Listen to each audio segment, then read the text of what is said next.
Hi, everyone. It's fabulous to see folks. So, Jim asked me to talk a little bit about my experience through my father's death and how our family was able to heal old rifts in the family through that process, which come to find out is an unusual thing. Uh, that oftentimes these things cause greater rifts in families as opposed to healing. And as most of you probably know, my father was diagnosed with Alzheimer's. He was diagnosed in 2014.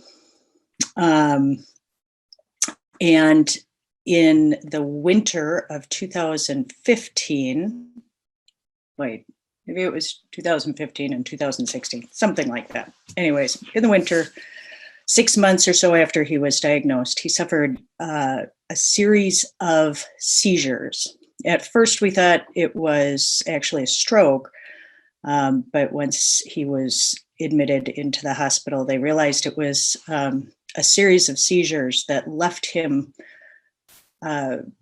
quite disoriented and confused. He was actually in the neurological ICU for about 4 days. And during this time, he really had no idea who anyone was. He recognized my mother pretty much, but nobody else. He didn't recognize any of us children. He really did not know why he was there. He didn't understand what was going on. He would kind of doze in and out of consciousness. And every time he would do that, it was like everything restarted. So everything we told him before was gone. He was hooked up to IVs and he had electrodes all over. He had them on his head and on his chest. And so he had all these wires and tubes and things hooked up. And it was uncomfortable. And because he didn't know what was going on, he would often try to pull these things off. And, as he's lying in this bed, he's like pulling at all this stuff and he's trying to pull out his IV and doesn't want to be there. And so somebody really had to be with him. Someone in the family needed to be with him for that whole time. But we also realized that mom needed rest. And so she needed to go home for a little bit. So us kids came in and took turns sitting with him to try to keep him more calm in this situation. And my sister Darcy was with him for about an hour. The whole time she was telling him, you can't do that. Put your hands down, don't pull on your stuff. Don't do that. Stop doing that, Pop. You can't pull on your things.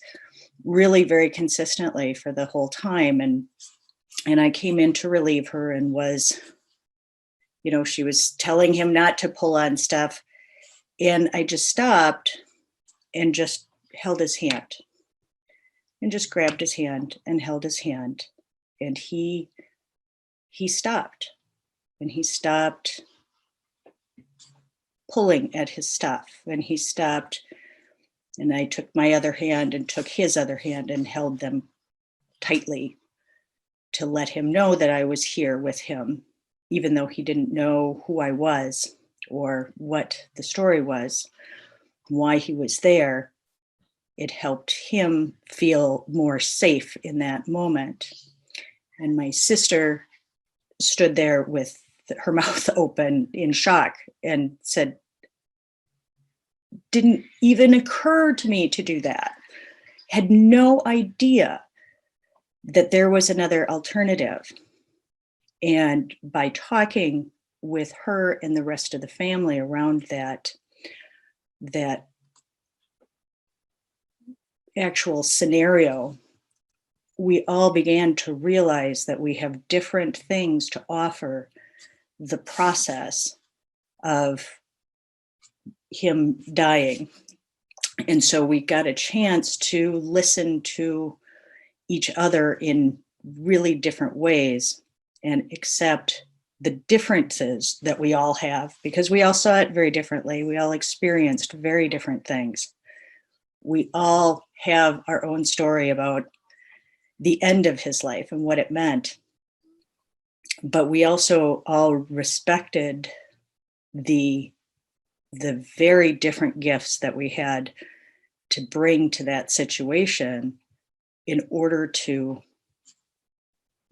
move through it in the best way possible.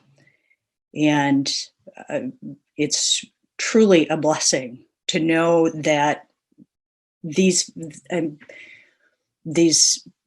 old pains have healed. Old childhood sibling things have been opened up, and were able to be addressed through a lot of this very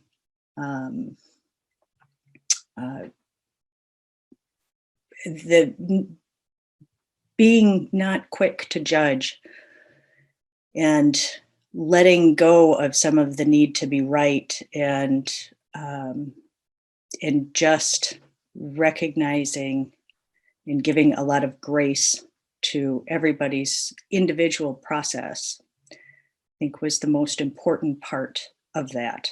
And just on a note on that very story, after he was released from the ICU, he was in transitional housing for a bit, and the whole family was together with them, and the siblings were talking about what everybody's role was. And one of the sisters was the organizer, and the other one was the pusher, get it done, and the other one was the mediator who was going to put everything in. And the last comment was, my sister Darcy said, "Yep, and Maaren, she loves." So that's that. Thank you. So I'm just going to make a little comment. When Maaren first told me about holding her father's hands, this is a talk about listening, but I was reminded of Parker Palmer at a time when he was clinically depressed, and he couldn't do anything, couldn't get out of bed. And a Quaker elder came to his house every day with permission and quietly massaged his feet in silence or with short, honest observations. And there was connection, and Palmer slowly healed. And I thought that was an important act. That is a form of deep listening. So thank you very much, Maaren. That's a rare and beautiful gift that your family received. Yes. So I'm going to begin with a story from Lindsay Levin, the founder of a social enterprise called Leaders Quest. Get my hand out here. She states, shortly after the election of Trump, we visited various communities to foster opportunities to bring people closer.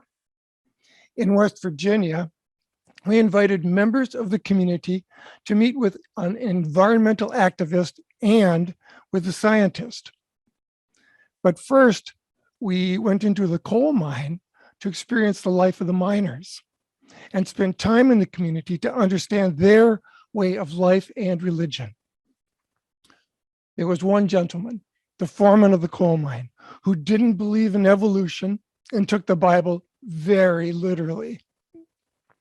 He shut himself off from any conversation outside of his worldview. At some point, I asked him to tell us about his family. And he said, just in a very easy way, well, my wife and I have adopted 5 children from various parents who lost their parent to the opioid addiction. 5 children who lost their parent to drug overdoses. In that moment, the whole purpose of our visit was accomplished because there was a man who was doing something remarkable with incredible love and compassion, telling a story that probably most of us in the room, when we looked in the mirror, were not sure that we would have had the strength or generosity to do what he'd done. And it just flipped. There was so much more to this man than might appear.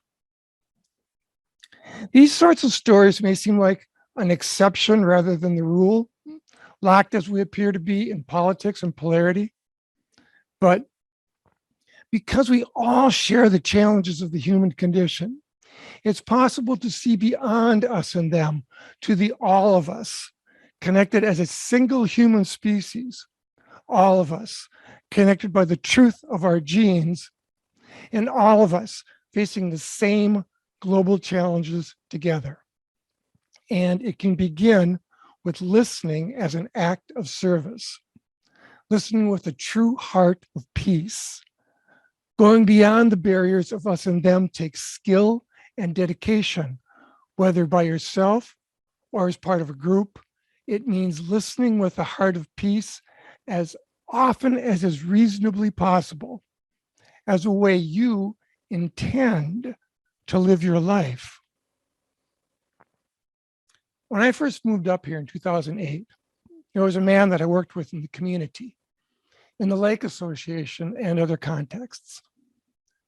My impression was that he must be a conservative Republican based on half a dozen emails with anti-liberal memes. I didn't respond to them. As it turns out, this man is incredibly giving and is often performing service for the community, including work through interfaith caregivers. I have really grown to respect him as a person and have never asked about his politics. Instead, I became a good listener, and we have friendliness. Deep listening brings us closer together. This type of listening goes beyond chit chat or pleasantries, though these can give social comfort. Really good listening is an act of service that can build community. When we are in service, the personal ego drops away. It's possible to listen in a way that communicates to a person that they have value, that we're here for each other, that we're not alone. During those moments of connection, I becomes we. There is a shared space, a space of friendly listening. Can we listen with the ear of the heart? Of course, it's not easy to pay attention all the time. Here's a little joke. A frustrated woman says to her lover, "You weren't even listening just now, were you?" The guy thought to himself, wow, what a weird way to start a conversation. So that probably wasn't a good time for him to be inattentive, but it can happen. However, if it becomes a pattern, for whatever reason, we may lose the opportunity to connect and interact in a genuine way. There are barriers of habit that can obstruct good listening. Sometimes we're just tired and check out a bit. It happens. When there is trust, one could admit they are too tired to be a good listener. There may be times when a conversation is fatiguing because someone is bending your ear or you are pressed for time. These may be times when we feel the need to invoke the magic words of equanimity. I have to go now. I mention that with a light heart, knowing that for many of us, the goal is to improve our listening skills. But we're not bound to every listening situation out of a creed to be more spiritual.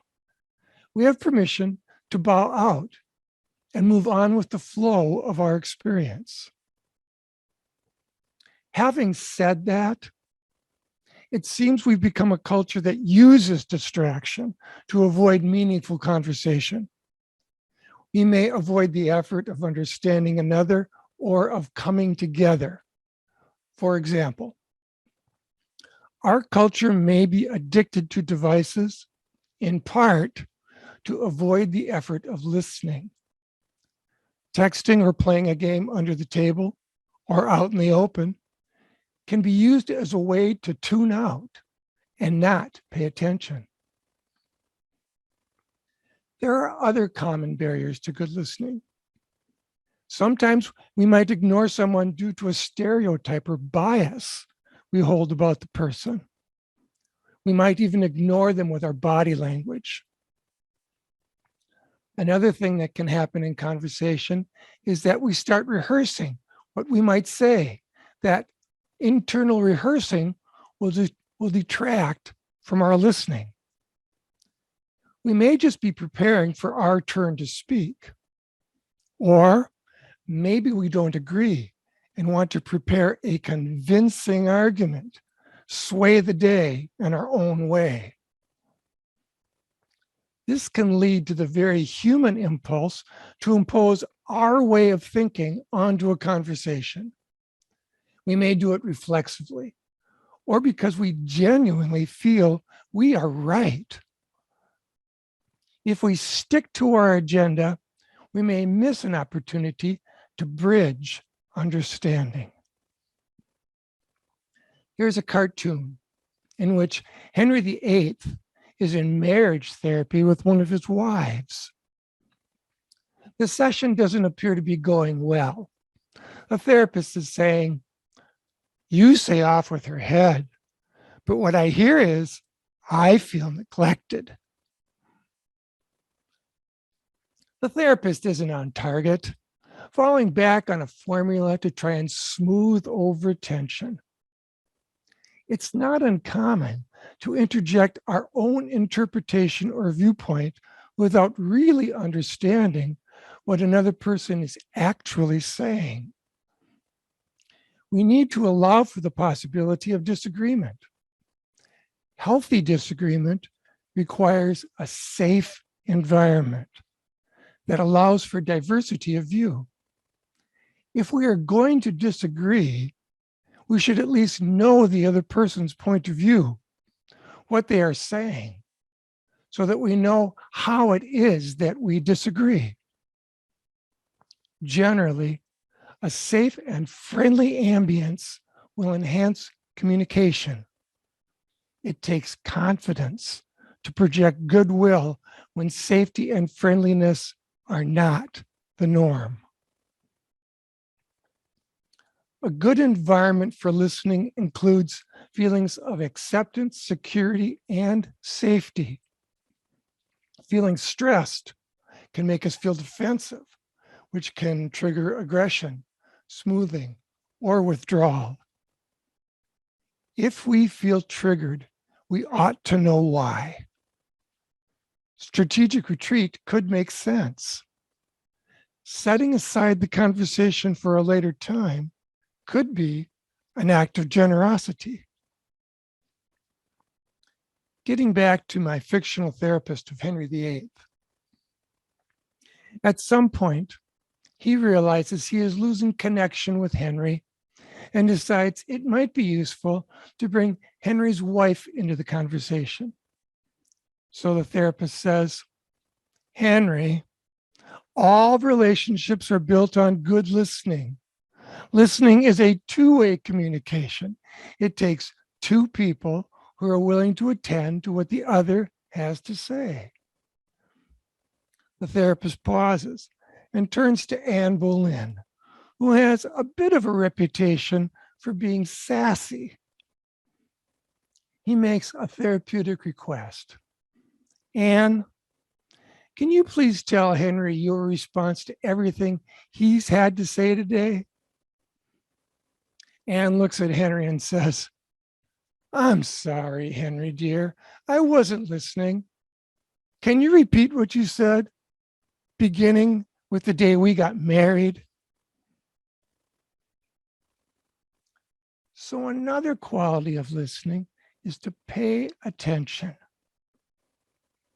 Musicians state that when an audience is engaged and listening, their performance is enhanced. Just paying quiet attention can make a huge difference. Some moments of connection arise without words, at a concert, in a crowd of people, walking in nature.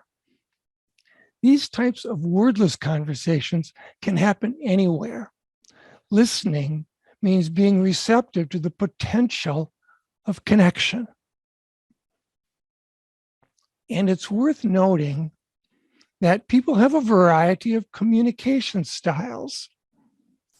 Steve Martin had this comic insight.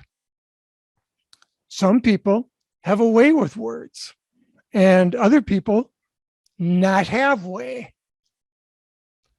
So when someone not have way, maybe we need to give them a little more space for expressing themselves. Or maybe they have way, but it's just a little slower, bringing pauses into the conversation. Garrison Keillor said that when a shy person is in conversation with a fast talker, they go silent, waiting for the pause that doesn't happen. He suggests writing them a letter may be useful. It's difficult to listen if you can't listen during an active pause, the silence between words that could be filled with connection. Here are a few questions we might ask ourselves to improve engaged listening. Can I listen with interest, curiosity, friendliness, and harmony? Can I let myself be changed by what I hear? Can I listen to my own reactions as well? Listening can nurture those that we're with as well as ourselves, the I to we connection. When there are a group of listeners, we can go from I to we to us. There is synergy and togetherness, and the echoes of shared insight attract healthy outcomes. Good listening is both an act of love and an act of opening up to the truths of another. We're not only listening to what a person is saying, but also what they are trying to say, actively discovering what's really being said and responding from engaged intelligence. Listening can lead to a real sense of connection. When we can listen with interest, curiosity, friendliness, and harmony, there is more likely to be a depth of connection. A living dialogue will create an opening for joy. Love the interaction, listening, responding, setting the path forward. Love the effort that you are willing to make. Love the part of you that is willing, love the part of you that is whole and willing to listen. Listening can be a generous act. The person you are listening to may or may not be aware that you are fully engaged, but on some level, something communicates your integrity. We may need to be intentional to deepen our skills with listening. Every day offers us an opportunity to listen, whether that is to a specific person or with empathy to the movement of the world around us. We know this matters. Our ability to be open, receptive, and engaged in an honest and curious way. On some level, we probably know that good listening means we give up the need to be in control.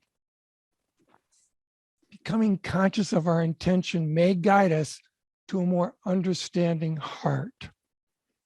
This is easier to do when a situation or encounter flows in a gratifying or intimate way, and much more difficult when a situation feels off-centered, conflicted, or aversive.